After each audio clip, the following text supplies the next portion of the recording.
Strategy please lock. Option B. Parotta കഴിച്ചിട്ടുണ്ട്. കടയിൽ ചെന്ന് എന്താണ് പറയുക? ഹായ്, പുതിയൊരു വീഡിയോയിലോട്ട് സ്വാഗതം. ഇന്ന് വന്നിരിക്കുന്നത് ഇന്നലെ മുതൽ സോഷ്യൽ മീഡിയ മൊത്തം വൈറലായൊരു സിനിമയെ പറ്റിയാണ്. The Kerala story 2 goes beyond എന്ന് പറയുന്ന ഒരു പടം. ഇതിൻ്റെ ട്രെയിലർ ഇറങ്ങിയിട്ട് 2 ദിവസം കണ്ടായി. ഇന്നലെയാണ് ഞാൻ ഈ ഒരു വീഡിയോ വൈറലായതിനു ശേഷം ഈ മീഡിയ മൊത്തം ഇതിനെപ്പറ്റി കണ്ടതിന് ശേഷമാണ് ഞാൻ ഇതിൻ്റെ ഒരു ട്രെയിലർ കാണുന്നത്. ട്രെയിലർ കണ്ടു കഴിഞ്ഞിട്ട് ഇപ്പോൾ എനിക്ക് തോന്നിയ ഒരു കാര്യമാണ് ഞാൻ ഈ വീഡിയോയുടെ ഷെയർ ചെയ്യുന്നത്. റിയാക്ഷനിലോട്ട് പോകുന്നതിന് മുമ്പ് ഈ ചാനലൊന്ന് സബ്സ്ക്രൈബ് ചെയ്യണം. വീഡിയോ ഫുള്ളൊന്ന് കണ്ടിട്ട് ഒന്ന് ലൈക്ക് ചെയ്യാനും കൂടെ ഒന്ന് ശ്രമിക്കുക. അപ്പം വീഡിയോട്ട് പോവുകയാണെങ്കിൽ ഈ 2ൻ്റെ കാര്യം പറയുന്നതിന് മുമ്പ് കേരള സ്റ്റോറി 1ൻ്റെ കാര്യം പറയാം. ഇത് നിങ്ങൾക്കറിയായിരിക്കും, മികച്ച ഡയറക്ടർക്കും മികച്ച ക്യാമറമാനും നാഷണൽ അവാർഡ് കൊടുത്ത പടമാണ്. ആ ഒരു സീരിയൽ മേക്കിങ്ങിന് എടുത്തു കൊടുത്ത ഒരു പടം കൂടിയാണ്, നാഷണൽ അവാർഡ് എടുത്തു കൊടുത്ത പടം കൂടിയാണ് ദ കേരള സ്റ്റോറി. അതിൻ്റെ ഡയറക്ടർ സുമിത് സെൻ ആണ് അതിൻ്റെ ഡയറക്ടർ. അപ്പോൾ ഏകദേശം അത് ഒരു പ്രൊപ്പഗണ്ട എന്ന് വെച്ചാൽ ചുമ്മാ കേരളത്തിനെ പറ്റി ഒരു കുന്തം അറിയാതെ കേരളത്തിനെ പറ്റി ഇപ്പം കുറേ സീരിയലുകളിലും കഥകളിലും വായിച്ചറിഞ്ഞ എന്തോ ഒരു കാര്യം വെച്ച് ഒരു പ്രൊപ്പഗണ്ട, ഒരു തീട്ട പടമായിരുന്നു കേരള സ്റ്റോറി ഫസ്റ്റായിട്ട് ഇറക്കിയേക്കുന്നത്. ഞാൻ എൻ്റെ റിവ്യൂ ഇട്ടിട്ടുണ്ടായിരുന്നു. അപ്പോൾ അത് വെച്ച് നോക്കുകയാണെങ്കിൽ കേരളത്തിലെ സ്ത്രീകളെ അത് മോശമായിട്ടാണ്. എന്ന് വെച്ചാൽ എത്ര 32,000 പേരെ അവർ ദ റിയൽ സ്റ്റോറി എന്ന് പറഞ്ഞുകൊണ്ട് നടന്നത്. റിയൽ സ്റ്റോറി 3 പേരെ എങ്ങാണ്ട് അതിനകത്ത് ഇതുപോലെ പോയിട്ടുണ്ട്. അപ്പം അതിന് വരെ 32 എന്ന് പറഞ്ഞിട്ട് കണക്കിലാണ് അവർ അതിനകത്ത് കേരള സ്റ്റോറി ഇറക്കി വിട്ടേക്കുന്നത്. അപ്പോൾ അത് ഒരു മോശമായിട്ടാണ് അതിനകത്ത് ഓരോ ദൈവങ്ങളെ ആയാലും ഒക്കെ ഒരു മോശമായിട്ട് തന്നെയാണ് അത് ചിത്രീകരിച്ച് വെച്ചേക്കുന്നത്. അതെന്ന് പറഞ്ഞാൽ ഈ കേരളത്തിനെ പറ്റി എന്തെങ്കിലും ഒരു ചർച്ചാ വിഷയമാവണം. നേരെ ഇതിനകത്തോട്ട് വരുമ്പോൾ കേരള സ്റ്റോറി 2 ഗോസ് ബിയോണ്ടിലോട്ട് വരുമ്പോൾ ആണെങ്കിൽ അത് സെയിം അത് തന്നെയാണ് അവർ ഉദ്ദേശിക്കുന്നത്. കാരണം ആ സിനിമ ഇറങ്ങുന്നതിന് മുമ്പ് കേരളത്തിൽ ഒരു ചർച്ചാ വിഷയമാക്കണം. അതിന് വേണ്ടിയാണ് ഈ അതിൻ്റെ ഒരു ട്രെയിലർ ഇറക്കി വിട്ടേക്കുന്നത്. അപ്പോൾ ഇത് 3 സ്ഥലത്ത് നടക്കുന്ന ഒരു സ്റ്റോറി ആട്ടോ. രാജസ്ഥാൻ, മധ്യപ്രദേശ്, കേരളം. അപ്പം കേരളമാണ് ഇതിനകത്ത് മെയിൻ കാണിച്ചു വെച്ചേക്കുന്നത്. കേരള സ്റ്റോറിക്കകത്ത് ഫസ്റ്റിനകത്ത് പറഞ്ഞേക്കുന്നത് തന്നെയാണ് ഈ സ്ത്രീകൾ, ഹിന്ദുക്കളെല്ലാം മുസ്ലിങ്ങളൊക്കെ മാത്രമേ സെറ്റ് ആവത്തുള്ളൂ എന്ന രീതിയാണ് കാണിച്ചു വെച്ചേക്കുന്നത്. അപ്പോൾ ഇതിനകത്ത് അത് തന്നെയാണ് വന്നേക്കുന്നത്. അപ്പോൾ അവരെ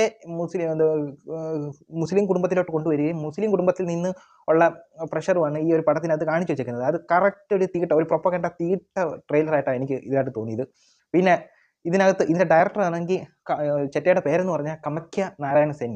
സത്യം പറഞ്ഞാൽ ഈ പുള്ളിക്കാരനൊന്നും കേരളത്തിൽ വന്നിട്ട് പോലും ഇല്ല. ചുമ്മാ എന്തെങ്കിലും ഒരു പ്രചരണം ഇറക്കി വിടണം, അതൊരു ചർച്ചാ വിഷയമാക്കണം. എങ്കിൽ ഈ ബുദ്ധിയുള്ള ഈ മീഡിയക്കാർക്ക് ഇതൊക്കെ അറിഞ്ഞൂടായോ? എന്ന് വെച്ചാൽ ഇപ്പം 2 തരം പട്ടികളുണ്ട്. ഒന്നെന്ന് പറഞ്ഞാൽ നമ്മൾ വളർത്തുന്ന പട്ടികൾ, നല്ലോണം അച്ചടക്കത്തോടെ വളർത്തുന്ന പട്ടികളുണ്ട്.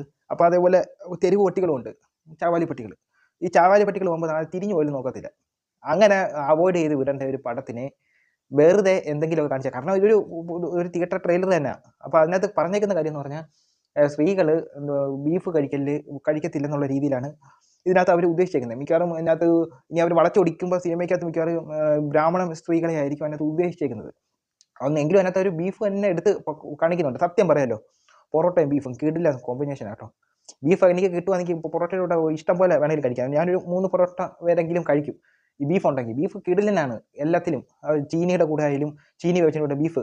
ഇപ്പോൾ ഈ വീഡിയോ കാണുന്നവരാണെങ്കിൽ സ്ത്രീകൾ ആരെങ്കിലും ഉണ്ടെങ്കിൽ, ലേഡീസ് ആരെങ്കിലും ഉണ്ടെങ്കിൽ ഈ ബീഫ് കഴിക്കുന്ന എത്ര പേരുണ്ടെന്ന് ഒന്ന് കമൻറ്റ് ചെയ്താൽ കളാവും. കേരളത്തിലെ കേരളത്തിൻ്റെ സംസ്ഥാന ഭക്ഷണം എന്ന് വേണമെങ്കിൽ പറയാം പൊറോട്ടയും ബീഫും. അത്രയ്ക്കും ഒരു ഫാൻ ബേസ് പൊറോട്ടയും ബീഫിനുണ്ട്.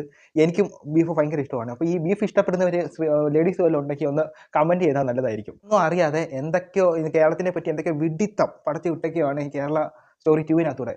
അപ്പോൾ നിങ്ങൾ കണ്ടു കാണുമായിരിക്കും. ഇപ്പം ഈ പുള്ളിക്കാരന് ഒന്നും ഇതുപോലെ കേരളത്തിൽ വന്ന് താമസിക്കുകയോ കേരളത്തിനെ പറ്റി ഒന്നും അറിയത്തില്ല. ഞാൻ ഫസ്റ്റ് പറഞ്ഞിട്ട് വിട്ടു, അതിനകത്ത് പുരാണ സീരിയലും കേരളത്തിനെ പറ്റിയുള്ള പുരാണ സീരിയലും കുറച്ച് എന്തൊക്കെയോ വായിച്ച കാര്യങ്ങളൊക്കെ ഉണ്ട്. എന്നുവെച്ചാൽ ഓണത്തിന് നമ്മൾ ഇലയിൽ ഭക്ഷണം കഴിക്കാറുണ്ട്.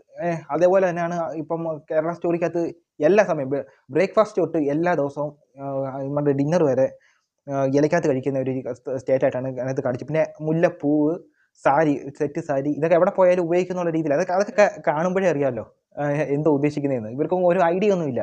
പിന്നെ ഇതിൻ്റെ സെൻസർ ബോർഡ് സർട്ടിഫിക്കറ്റ് കൊടുത്തേക്കെന്ന് പറഞ്ഞാൽ 16+ സർട്ടിഫിക്കറ്റാണ് കൊടുത്തേക്കുന്നത്. അതായത് ഈ ഒരു പ്രൊപ്പഗണ്ട തീട്ടത്തിനാണ്. ഇപ്പോൾ ഈ സെൻസർ ബോർഡിനെയൊക്കെ നോൺസെൻസ് ബോർഡ് എന്നാണ് വിളിക്കേണ്ടത്. കാരണം ഇപ്പോൾ എത്രയോ സിനിമകൾ ചുമ്മാതെ വിവാദമാക്കിയിട്ടുണ്ടെന്ന് അറിയാം. ഇപ്പം സുരേഷ് ഗോപിയുടെ Janaki the state of Kerala എന്ന് പറയുന്ന ആ ഒരു പടം വിവാദമാക്കിയിട്ടുണ്ട്. പിന്നെ ഷൈൻ്റെ ഏതൊരു പടം ബീഫ് കഴിക്കുന്നുണ്ടെന്ന് പറഞ്ഞിട്ട് വിവാദമാക്കിയിട്ടുണ്ട്. ഇപ്പോൾ ജനനായകൻ തന്നെ എടുത്ത് നോക്ക്. ഇപ്പോൾ തളപതി വിജയുടെ പടം ഇപ്പം സർട്ടിഫിക്കറ്റ് കൊടുത്തിട്ടില്ല. ഈ ഒരു സർട്ടിഫിക്കറ്റ് കൊടുക്കാത്ത എന്ന് വെച്ചാൽ ഇതിനെയൊക്കെ അപേക്ഷിച്ച് നോക്കി ജനനായകനൊക്കെ കാണാതെ തന്നെ സർട്ടിഫിക്കറ്റ് കൊടുക്കണ്ടേ. ഇപ്പോൾ നോൺ സെൻസ് ബോർഡ്, ഇപ്പോൾ ഇന്ത്യൻ സിനിമയുടെ വില കളയുന്ന ഒരു ബോർഡാണ്. അപ്പോൾ അവാർഡ് തന്നെ എടുത്ത് നോക്കിക്കഴിഞ്ഞാൽ ഈ അവാർഡൊക്കെ മലയാളത്തിലുള്ള കുറേ പേരൊക്കെ ഉണ്ട്. ഇപ്പോഴെങ്കിലും എന്തോ ഈ അവാർഡ് കിട്ടണമെന്നോ കിട്ടുന്നവരാണെങ്കിൽ അത് ഉപേക്ഷിക്കണം. ഒരു അർഹതപ്പെടാത്ത ഒരു അവാർഡാണ് ഇപ്പോഴത്തെ നാഷണൽ അവാർഡ് എന്ന് പറയുന്നത്. ഇതിനകത്തെ ആക്ട്രസ്സുമാർ 3-4 പേരൊക്കെ ഉണ്ട്. നിങ്ങളൊക്കെ എന്തോ പറഞ്ഞിട്ടാ ഇത് പോയി അഭിനയിച്ചു കൊടുത്തേക്കുന്നത്? ഇപ്പോൾ പൈസ മേടിച്ചിട്ട് എന്തോ പറഞ്ഞിട്ടാ പോയി ഇത് ചെയ്തു വെച്ച് കൊടുത്തേക്കുന്നത്? നിങ്ങളെല്ലാം വിചാരിച്ചേക്കുന്നത് എന്തോ ഇവിടെ ഉള്ള ലേഡീസ് ഒന്നും ബീഫ് കഴിക്കത്തില്ലെന്നോ? ചുമ്മാ അങ്ങ് പടച്ചു വിടുക. അത് ഈ മീഡിയക്കാരെടുത്ത് വൈറലാക്കാൻ വേണ്ടി അവരുടെ ഉദ്ദേശം. അത് തന്നെ ഇപ്പം സംഭവിച്ചു. ഇപ്പോൾ മീഡിയ മൊത്തം അത് തന്നെയാണ്. ഈ ഒരു ബീഫിൻ്റെ കാര്യം മാത്രമേ ഉള്ളൂ പറയാൻ. ഇവരുടെ ഉദ്ദേശം എന്ന് വെച്ചാൽ കേന്ദ്ര സർക്കാരിൻ്റെ ഉദ്ദേശം അത് തന്നെ. ബീഫിനെ പറ്റി ഈ കേരളത്തിലൊരു ഇതുണ്ടാക്കണം, ഒരു പ്രചാരണം ഉണ്ടാക്കണം. അത് തന്നെയാണ് ഇവരുടെ ലക്ഷ്യം. ഇനി ബീഫിന് ഇനി ഭാവിയിൽ വില കൂട്ടുകയോ അല്ലെങ്കിൽ അങ്ങനെയൊക്കെ ഓൾ ഇന്ത്യ സ്റ്റേറ്റിൽ എന്തെങ്കിലും രീതിയിലോ ഇപ്പം അത് അങ്ങനെയൊക്കെ ആക്കാനായിരിക്കും ഇവരുടെ ഒരു ശ്രമം. അതിനു വേണ്ടിയുള്ള ഒരു ട്രയൽ, അതിനു വേണ്ടിയുള്ള ഒരു തുടക്കമായി ഈ പടങ്ങളൊക്കെ. ഇവരൊക്കെ ഈ കേരളത്തിൽ ഇവരൊക്കെ വന്ന് ഭരിച്ചാൽ കേരളത്തിൻ്റെ അവസ്ഥയൊന്നും ആലോചിച്ച് നോക്കിയേ, ഒന്ന് ആലോചിച്ച് നോക്കിയാൽ മതി. അപ്പോൾ ഈ പടത്തിൻ്റെയൊക്കെ പ്രൊമോഷന് എന്തുവാ ഇതിൻ്റെ പ്രൊഡ്യൂസർമാരും എല്ലാവരും ആക്ടർമാരും എല്ലാം കേരളത്തിലോട്ട് വരുവാണെങ്കിൽ മുട്ടുകാല് തല്ലി ഓടിക്കണം, കയറ്റല്. പിന്നെ ഇവിടെ ഡിസ്ട്രിബ്യൂട്ട് എടുത്തേക്കുന്ന പടത്തിന് ഈ കേരളത്തിലൊന്നും കയറ്റാതിരിക്കുക ഈ പടങ്ങളൊന്നും. ഇതാണ് ചെയ്യേണ്ട പ്രതികാരം എന്ന് പറയുന്നത്. അപ്പോൾ ഇത്രയേ ഉള്ളൂ. അടുത്തൊരു വീഡിയോ ഇട്ട് വരുന്നത്. ബൈ.